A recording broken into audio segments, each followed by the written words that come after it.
Hello and welcome to another episode of the Tri Mechanics podcast.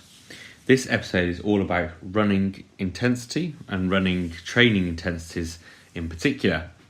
And it's a kind of sister podcast to the podcast I put out yesterday regarding cycling training intensities to give you an overview of why I believe that there's a significant difference and why I believe that you should train, particularly if you're a triathlete, you should train running very, very differently to the way you train cycling. So, when I talked about the training intensities for cycling yesterday, the overall point I wanted to get across was that it doesn't necessarily matter the intensity that you train at. It just has to be related to trying to build as much of this aerobic volume or engine as possible.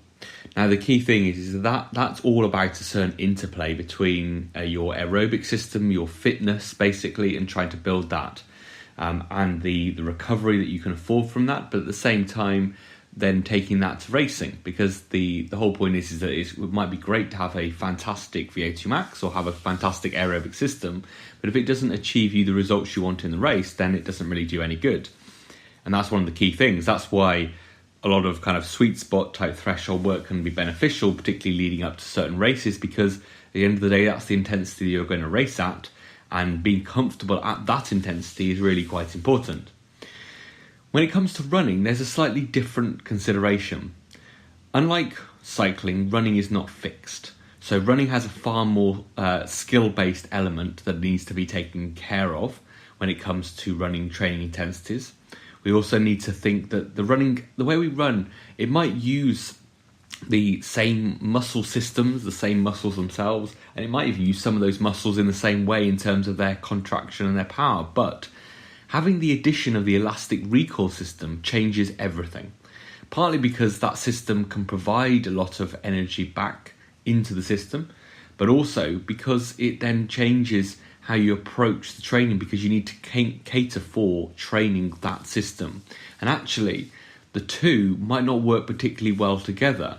And that actually, I believe that because the muscle system is relatively limited, we should be focusing a lot of our energy, or we can focus a lot of our energy and training on focusing the elastic system. Okay, so what do I mean? So when we talked about cycling, we were talking about different intensities having a direct impact on the kind of aerobic side of things. Well, with running, if we take those same intensities, so let's say we go from being very light and very easy all the way up to running extremely fast and hard, the effects they have are slightly different. So when we're talking running easy, the thing about running easy is it's not as easy as cycling easy, because you are always going to be bearing body weight.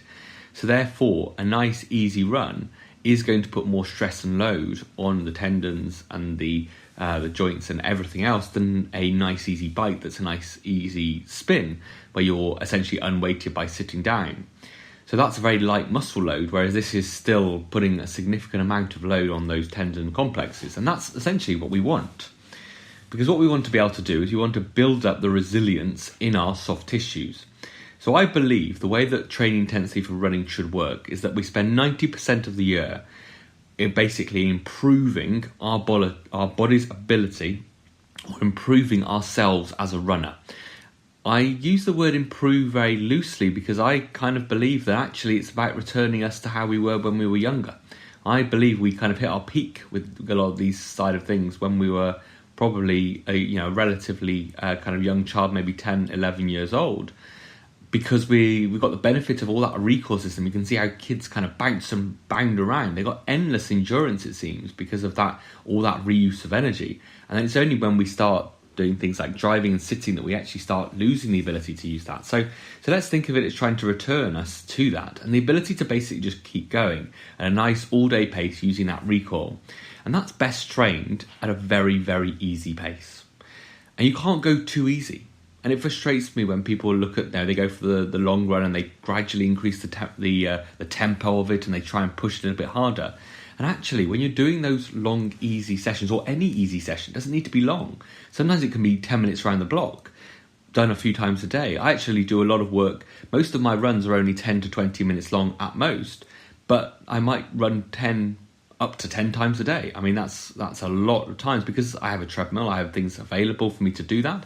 But actually, most days I would run probably 2 or 3 times. It might be running down to the shops. It might be running down to pick up a parcel from the Royal Mail office that's a mile or so away. I try to use running a little bit as a transport system because, like I talked about in the Running Skill podcast, I believe that's how it can be very useful, but I believe that's how we return ourselves to being the runner that we were. So a lot of running the 90% of your year should be taking place thinking about yourself as promoting yourself as a total runner. So running, lots of running, lots of frequency. Frequency always trumps volume. So if you're running every other day, I'd suggest you try and cut those runs and try and run every day because of that skill base. If you want to know a little bit more about that, go back to listen to the podcast about running skill. So running lots and lots of easy miles, either on road or preferably on kind of uneven or different surfaces. Trails not right all the time, hills aren't right all the time, just trying to change things up as much as you possibly can. And then you combine that with the very, very top end. Now, when I talk about top end in running, I'm not talking about VO2 max intervals. I'm talking about faster than that. I'm talking about using a treadmill almost on kind of full speed and getting up to the point where you're doing 30 seconds, 45 seconds, maybe even up to a minute at most on a very, very fast treadmill or a fast track or slightly running downhill, a very, very slight downhill. Because what we're working on is we're working on the neuromuscular control system. We're working on the whole ability as we come into land to stabilise, balance and come back off the foot again.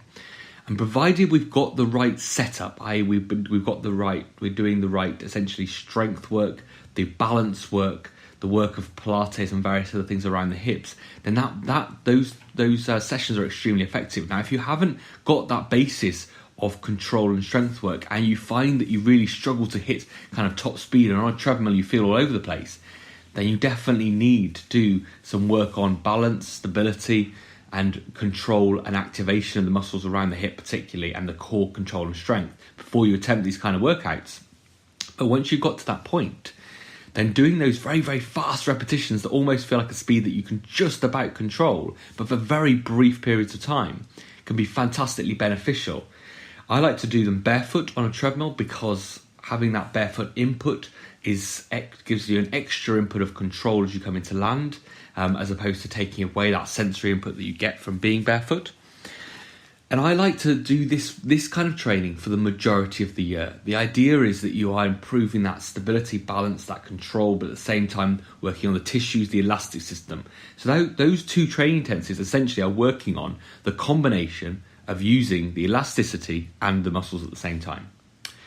Then what you do is you then work in certain levels of intensities based on what you're going to try to achieve. So as a triathlete, a lot of your tempo and threshold type work and your aerobic and fitness is probably catered for on the bike or in the swim. So actually you don't need a lot.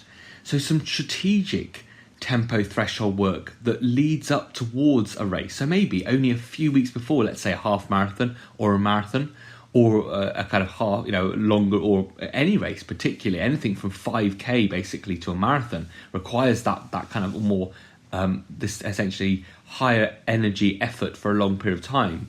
Then you then start to tailor that. So let's say you've done that for 90% of your year, but you're 2 weeks out from a 5k race that you want to do. You start doing 2 or 3 or up to 5 minute efforts with a short break.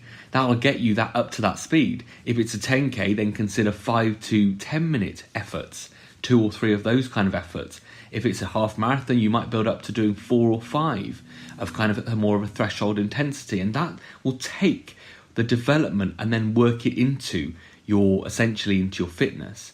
You can then start to work on the kind of top end engine, the aerobic side of things, and that stuff does work, but it tends to work, I find, better in people that have well trained, have got good stability and balance, good control around the hips, the core, the back, and all those elements, and got all those boxes ticked off first, because otherwise they essentially are just working themselves harder but not actually getting any faster, which is something we obviously want to do. So working on that first and then start incorporating race specific work. So that's the key, is that you spend 90% of your year just becoming a better runner by increasing frequency and sometimes volume of nice and easy tick over running, where you're concentrating on getting that recoil rather than trying to kind of plod along. You're actually getting a fast cadence with a short choppy stride. And the key thing about running slowly is you can have that little short choppy stride with a fast cadence without being tired. when you start to run faster and harder, often we end up with a longer stride trying to create more movement. We also slow down much faster because we get tired, because the muscles get tired, and actually we want to work on those in almost that second phase. We want them to be a secondary mover. We want the recoil to provide, essentially initiate a lot of the movements, and the muscles add in an extra little bit on top almost. And think of it from that perspective, particularly when we're a triathlete. You've got to write down sometimes all your different training intensities, and if you're covering lots of different intensities and different physiological kind of fitness-based stuff in all different elements, all different sports, then you may be able to cross over between the two and actually save yourself a little bit of time to be able to do the sport-specific stuff. So with swimming, doing skill-based work and then using that to really develop that hard aerobic engine, because it's so good at developing the lungs and the breathing and that side of things. Use cycling to develop the kind of muscle strength, essentially, or the kind of essentially muscular endurance, should I say, of the muscles, the tempo threshold side of things, and then use running to develop the soft tissues.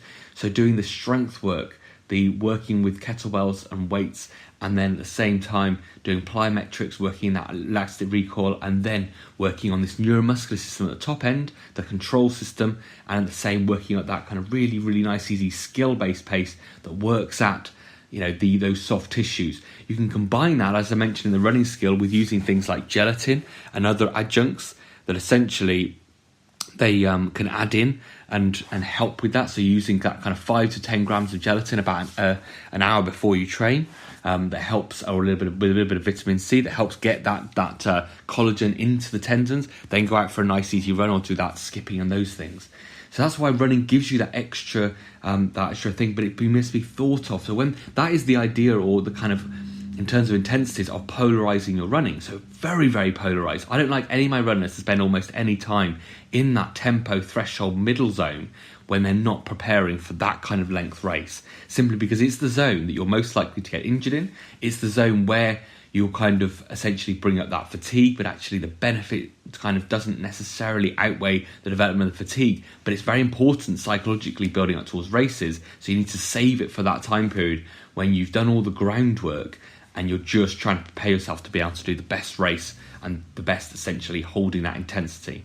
I hope that all makes sense. I hope you can see how that differs from the cycling side of things, and how if you add those two together, you get a whole picture of building on your fitness and physiology, but also getting the sport-specific side of things as well.